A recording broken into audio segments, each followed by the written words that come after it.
યુપીના પ્રયાગરાજમાં આયોજિત મહાકુંભમાં 66 કરોડથી વધુ લોકોએ આસ્થાની ડૂબકી લગાવી.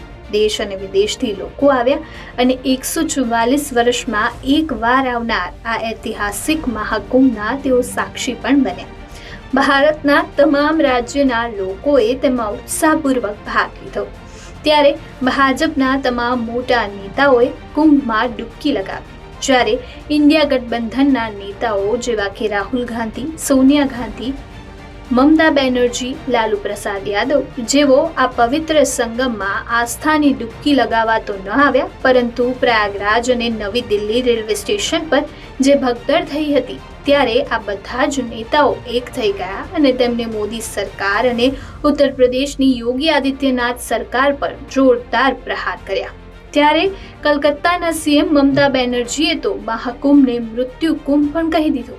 આવી સ્થિતિમાં પ્રશ્ન એ ઊભો થાય કે શું વિપક્ષના નેતાઓ મહાકુંભમાં ન આવીને સેલ્ફ ગોલ સેટ કર્યો છે? શું આનાથી તેમને ભવિષ્યમાં કોઈ મોટું રાજકીય નુકસાન થશે? એ તો આવનારો સમય જ બતાવશે. પ્રયાગરાજમાં આયોજિત મહાકુંભમાં 66 કરોડથી વધુ લોકોએ આસ્થાની ડૂબકી લગાવી. ભારતના તમામ રાજ્યોના લોકોએ તેમાં ઉત્સાહપૂર્વક ભાગ લીધો. કેન્દ્ર અને ઉત્તર પ્રદેશમાં ભાજપ સરકારનું નેતૃત્વ કરી રહ્યું છે. પાર્ટીના તમામ મોટા નેતાઓએ કુંભમાં ડૂબકી લગાવવાની એક પણ તક ગુમાવી ન હતી. આવામાં વડાપ્રધાન નરેન્દ્ર મોદી, ઉત્તર પ્રદેશના મુખ્યમંત્રી યોગી આદિત્યનાથ, કેન્દ્રીય ગૃહપ્રધાન અમિત શાહ, સંરક્ષણ પ્રધાન રાજનાથ સિંહ, ભાજપના રાષ્ટ્રીય અધ્યક્ષ જેપી નડ્ડા, ભાજપ શાસિત રાજ્યોના તમામ મુખ્યમંત્રીઓ અને પાર્ટીના ઘણા મોટા નેતાઓનો પણ આમાં સમાવેશ થાય છે. બધાએ મહાકુંભ માટે કરવામાં આવેલી વ્યવસ્થા અને યોગી સરકારને પણ અભિનંદન પાઠવ્યા હતા. ત્યારે જો બીજી બાજુ જોઈએ તો મહાકુંભના આયોજન દરમિયાન આ પ્રશ્ન ઉઠાવવામાં આવ્યો હતો કે વિપક્ષી નેતાઓ હિન્દુઓના આ સૌથી મોટા મેળાવડામાં કેમ નથી જોડાયા? પરંતુ વિપક્ષના મોટા નેતાઓએ અંત સુધી મહાકુંભથી અંતર જાળવી રાખ્યું. એવું પણ કહેવામાં આવ્યું હતું કે આ મહાકુંભના આયોજનથી હિન્દુત્વની રાજનીતિ મજબૂત થશે અને ભાજપને તેનો ફાયદો થશે. વિપક્ષના મોટા નેતાઓએ મહાકુંભમાં જવાનું ટાળ્યું, પરંતુ પ્રયાગરાજ અને નવી દિલ્હી રેલવે સ્ટેશન ઉપર થયેલી ભાગદોડ પર બધા નેતાઓ એક થઈ ગયા અને તેમને મોદી સરકાર અને ઉત્તર પ્રદેશની યોગી આદિત્યનાથ સરકાર પર જોરદાર પ્રહાર કર્યા.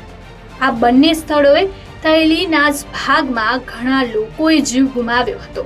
વિપક્ષે કહ્યું કે કેન્દ્ર અને રાજ્ય સરકારે ભીડને નિયંત્રણ કરવા માટે નક્કર પગલાં ન લીધા હતા. એટલે કે વિપક્ષ પાસે સરકારની ટીકા કરવાનો ખૂબ જ સમય છે, પરંતુ મહાકુંભમાં જવાનો તેઓ પાસે સમય નથી. મહાકુંભ મેળા દરમિયાન વિપક્ષી નેતાઓના વિવાદાસ્પદ નિવેદનો અંગેની ઘણી ચર્ચા થઈ. મુખ્યમંત્રી મમતા બેનર્જીએ મહાકુંભના મેળાને ગેરવહીવટી અંગે વિધાનસભામાં યોગી આદિત્યનાથ સરકાર પર પ્રહાર કર્યા અને આ કાર્યક્રમમાં તેમણે મહાકુંભને મૃત્યુ કુંભ ગણાવ્યો. વિવાદ પછી તેમણે કહ્યું તેમની ટિપ્પણી ઇવેન્ટમાં રહેલી ખામીઓ અંગે હતી. આ પહેલા ભાજપે કોંગ્રેસના રાષ્ટ્રીય અધ્યક્ષ મલ્લિકા અર્જુન ખડગે દ્વારા આપવામાં આવેલા એક નિવેદન પર પ્રહાર કર્યા હતા. ખડગેએ એક સભામાં કહ્યું હતું, શું ગંગામાં ડૂબકી લગાવવાથી ગરીબી દૂર થશે? શું તેમને પેટ ભરવા માટે ખોરાક મળશે? આ દરમિયાન બિહારના ભૂતપૂર્વ મુખ્યમંત્રી અને રાષ્ટ્રીય જનતા દળના વડા લાલુ પ્રસાદ યાદવે મહાકુંભને નકામું પણ ગણાવી દીધું. એ યાદ રાખવું જોઈએ કે તાજેતરમાં જ ભાગલપુરમાં એક જાહેર સભામાં વડાપ્રધાન નરેન્દ્ર મોદીએ લાલુ પ્રસાદ યાદવનું નામ લીધા વિના તેમના પર પ્રહાર કરતા કહ્યું કે રામ મંદિરથી નારાજ લોકો હવે મહાકુંભને પણ શ્રાપ આપી રહ્યા છે. ત્યારે અમુક કોંગ્રેસના નેતાઓ જેઓ મહાકુંભમાં જોડાયા હતા, જેવા કે હિમાચલ પ્રદેશના મુખ્યમંત્રી સુખવિન્દર સિંહ સુખુ, કર્ણાટકના નાયબ મુખ્યમંત્રી ડીકે શિવકુમાર, સચિન પાયલટ અને દિગ્વિજય સિંહ સહિતના ઘણા નેતાઓ સંગમમાં ડૂબકી લગાવી હતી. હતી. સપાના પ્રમુખ અખિલેશ યાદવે પણ પ્રયાગરાજમાં સ્નાન કર્યું હતું. કોંગ્રેસના નેતાએ કહ્યું કે ધર્મ અને આધ્યાત્મિકતાના વ્યક્તિગત વિષયની પસંદગી છે. ગયા વર્ષે રામ મંદિરના નિર્માણ દરમિયાન પાર્ટીએ આ જ વલણ અપનાવ્યું હતું.